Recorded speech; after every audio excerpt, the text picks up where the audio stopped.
آپ مختلف ممالک کا سفر کرتے ہوئے لاہور کے اندر پہنچتے ہیں 431 ہجری میں لاہور پہنچے تو خواجہ میرا حسین زنجانی اس جہاں سے کوچ کر گئے تھے۔ اس کے بیک گراؤنڈ پہ بھی ایک بڑا ہی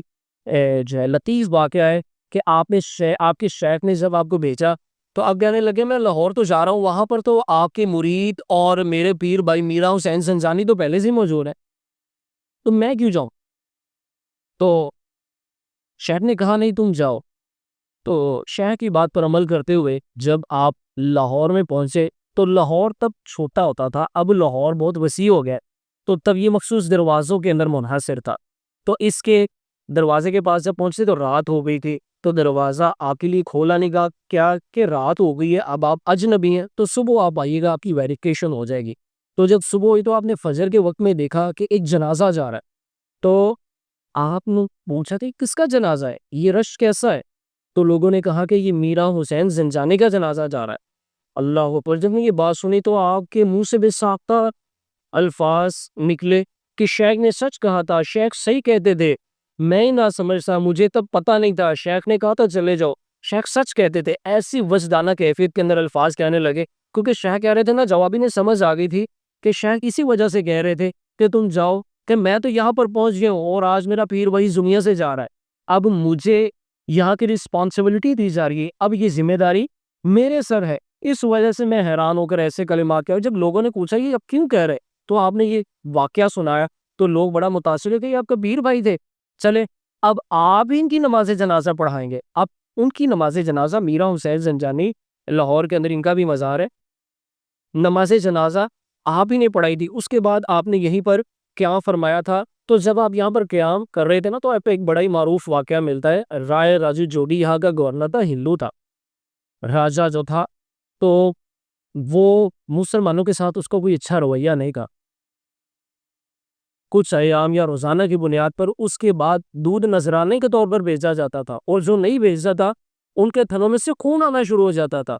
تو ایک دفعہ ایک بڑھیا کو جاتے ہوئے دیکھا، کہا کہ اماں کہاں جا رہی ہو؟ کہا کہ میں رائے جوگی کے پاس دودھ لے کر جا رہی ہوں۔ کہا کہ دودھ مجھے دے دو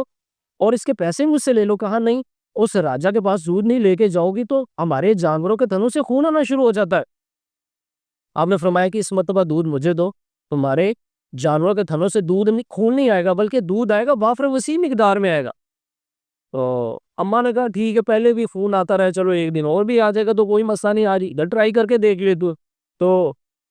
جو ہے دودھ آپ نے لے لیا۔ اس کے بعد اماں کے گھر گئی، جا کے اس نے دودھ دھویا، سارے گھر کے برتن بھر گئے، مگر دودھ ہے کہ ابھی تک تھنوں میں باقی تھا۔ اسی طرح جب لوگوں کو پتا چلا اور بھی لوگ آپ کے پاس آنے لگے، اور جب رائے راجو جوگی کو پتا چلا کہ میرا تو دھندا مات پڑ گیا، لوگ تو میرے پاس آ ہی نہیں رہے، دودھ آ ہی نہیں رہا، نذرانے آ ہی نہیں رہے، تو اسے پتا چل گیا کہ کون شخص ہے۔ کہا کہ پتا چلا کہ علی بن عثمان ہے، تو کہا کہ چیلنج کرو، دونوں ایک جگہ پر جمع ہو گئے۔ تو کہنے لگا تمہارے پاس کیا جادو ہے، کیا چیز تمہارے پاس دکھاؤ۔ آپ مسکرا کر فرمانے لگے میں کیا دکھاؤں، میرے پاس تو کچھ بھی نہیں، میں تو ایک ادنا سا بندہ ہوں، اللہ کا بندہ ہوں، میں کوئی جادوگر تھوڑی ہے، تمہارے پاس کیا تم دکھاؤ۔ اب وہ کیا کرنے لگا، وہ جادو کے اثر سے ہوا میں اڑنے لگا، یا وہ اڑنے لگا نا تو آپ نے اپنے کھڑا میں جو اپنے جوتے تھے نا انہیں حکم دیا، وہ جوتے اٹھے اور رائے جوگی کے سر پہ لگنے لگے۔ تو جوگی صاحب تھوڑی دیر گزری کہ زمین کے اوپر آ گئے اور قدموں میں گر گیا، کہنے لگا حضور معاف کرنا ہے۔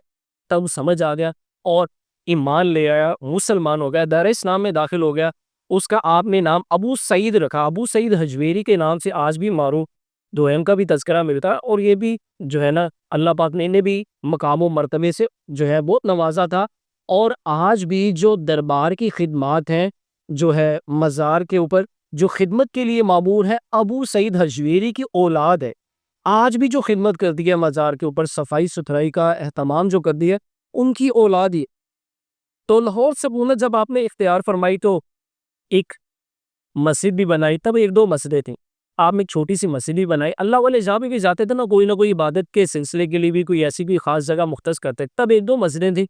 آپ نے مسجد بنائی۔ تو لوگوں میں تعین قبلہ کا مسئلہ درپیش آ گیا، دربار کے پاس ایک مخصوص احاطہ بھی مختص کیا ہوا ہے، وہ جگہ کہ جہاں پر آپ قبلہ کی تعین کا جو ہے آپ نے تعین بھی فرمائی تھی، اور لوگوں کو شبہ پیش ہوا تھا کہ قبلہ اس طرف نہیں ہے، جب سارے لوگ نماز پڑھ رہے تھے آپ نے دعا کی تو سارے حجابات اٹھ گئے، لوگوں نے جاگتی آنکھوں سے دیکھا کہ قبلہ بالکل سیدھ میں تھا، یعنی قبلہ اسی طرف تھا جہاں پر آپ نے نشاندہی فرمائی تھی، قبلہ بالکل اسی طرف تھا۔ تب لوگوں کو آپ کے جو ہے نا آپ کے اوپر یقین آ گیا کہ آپ سچے ہیں اور سچے ولی اللہ ہے۔ آپ نے 40 سال کے مسلسل سفر طے کیے اور آپ کی کوئی بھی نماز اس میں نہیں چھوٹی، یہاں تک کہ جمعے کی نماز کا وقت ہو جاتا نا تو اس بستی کے اندر رک جاتے اور وہاں پر جو ہے جمعے کی نماز کا جماعت کے ساتھ اہتمام آپ فرمایا کرتے تھے۔ اور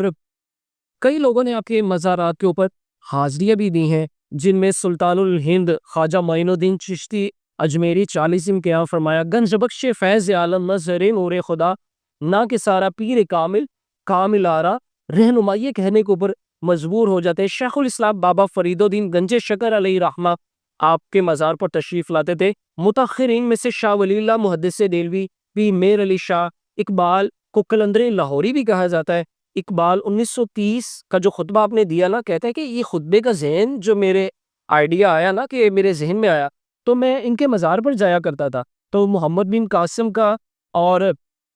اسی طرح جو سندھ کے اندر اس نے حملہ کیا تو اللہ پاک نے مسلمانوں کو فتح عطا فرمائی تھی۔ اس طرح اسپین کے اندر طارق بن زیاد دونوں نے ایک دن پر ہی حملہ کیا تھا۔ تو میرے ذہن میں بھی خیال آیا کہ ہمارے لیے بھی بر صغیر پاک و ہند میں کوئی ایسا خطہ ہونا چاہیے جسے ہم اسلام کی بنیاد پر حاصل کریں۔ تو کہتے ہیں کہ ان کے مزار پر بیٹھی میرے ذہن میں خیال آیا تو روزانہ فجر کی جماعت فرماتے ہیں میں داتا مزار کی جو مسجد ہے وہاں پر ادا کیا کرتا تھا۔ تب میرے ذہن میں الگ وطن کے قیام کے مطالبے کا خیال میرے ذہن میں ہے، یعنی آج جس خطہ ارض کے اندر ہم موجود ہیں نا، اس کی کوششوں کے اندر اگر کسی کا ہاتھ ہے تو اگر اقبال کے ذہن کے اندر افکار کے اندر ڈالنے والی کوئی شخصیت ہے تو وہ علی بن عثمان داتا علی حجویری کی شخصیت ہے۔ اور واصف علی واصف کیا خوب بات فرماتے ہیں نا، آپ فرماتے ہیں کہ جلوس میلاد کی بھی کیا ہی بات ہے، شہر لاہور سے شروع ہوتا ہے اور داتا کی نگری پر ختم ہو جاتا ہے۔ فرماتے ہیں کہ کوئی تو بات ہے نا، حضور کو داتا سے اتنی محبت ہے، اتنا پیار ہے کہ جلوس میلاد وہیں پر آ کر ہی ختم ہوتا ہے۔ اور واصف علی واصف نے ایک لمبا طویل آپ کی شان کے اندر قصیدہ لکھا اور آخر میں کہتے ہیں واصف مسکی چو گوید ای مقام حیرت اس خواجہ من قبلہ من گفت قول حق بجا گنج بخش فیض عالم مظہر نور خدا نہ کہ سارا پیر کامل آرا رہنما۔ تو واصف علی واصف فرماتے ہیں کہ میں تو اس بات کے اوپر حیران ہوں کہ جو ہے گنج بخش فیض عالم کا لقب معین الدین چشتی اجمیری جو دے کر گئے، میں اس کے اوپر حیران ہوں کہ سلطان الہند یہ کہہ کر گئے، جو ان کی بات ہے نا، وہ جو کلمات ہیں وہ تو سمجھنے سونے سکندہ کرنے والے ہیں۔ اور اقبال نے بھی جو ہے اسرار خودی کے اندر لکھا نا، فارسی زبان کے اندر اقبال نے جو لکھا کہ سید حجویر مخدوم مرکد او پیر سنجر ما حرم، حجویر کے سید اور مسلمانوں کے مخدوم علی حجویر جن کا مزار معین الدین چشتی اجمیری کے ایک مقدس مقام تھا، انہوں نے بھی اس مزار پر چلہ کشی کی۔ آپ فرماتے ہیں بندہائے کوہ سارے آ سکا خست در زمین ہند تو خم سجدہ رہ، یعنی آپ آئے ہیں تو ایسی زمین جو بنجر تھی آپ نے بنجر زمین کو آباد کیا اور یہاں پر اسلام کا پیغام بہت زیادہ پھیلنے لگا اور بر صغیر پاک و ہند کے اندر مختلف مقامات پر مراکز قائم ہوئے اور مرکز التجلیات کی جو شخصیت تھی وہ علی بن عثمان حجویری تھی۔ فرماتے ہیں عہد فاروق از جمالش تازہ شد حق ظروف او بلند آواز شد۔ فرماتے ہیں کہ داتا حجویری بر صغیر میں آئے تو عمر فاروق اعظم کی یاد تازہ ہو گئی ہے، اتنی فتوحات ہوئی ہیں اور مسلمانوں نے اتنے علاقے فتح کیے ہیں، اللہ پاک نے مسلمانوں کو بڑی عزت دی۔ فرماتے ہیں پاسبان عزت ام الکتاب، قرآن کی حفاظت کرنے والی شخصیت علی بن عثمان، اس نگاش خانہ باطل خراب، جب یہ آیا تو باطل مٹ گیا۔ اور فرماتے ہیں خاک پنجاب از دم او زندہ گشت، آپ آئے تو پنجاب کی بھی جو زمینیں تھیں بنجر تھی، یہاں پر آفتاب روشن ہو گیا، صبح معظم مہر او تابندہ گشت، عاشق و ہم قاصد تیار عشق از جنیش آشکار اسرار عشق۔ اللہ اکبر۔ تو یہ تو داتا صاحب کی شان ہے اور کئی لوگوں نے آپ کی شان کے اوپر قصیدے لکھے ہیں، ابھی تو سارے بیان نہیں ہو سکتے، مزید آپ دیکھ سکتے ہیں۔ اللہ پاک انہیں مزید برکتیں عطا فرمائے اور ان کے فیضان سے انہیں مالا مال فرمائے۔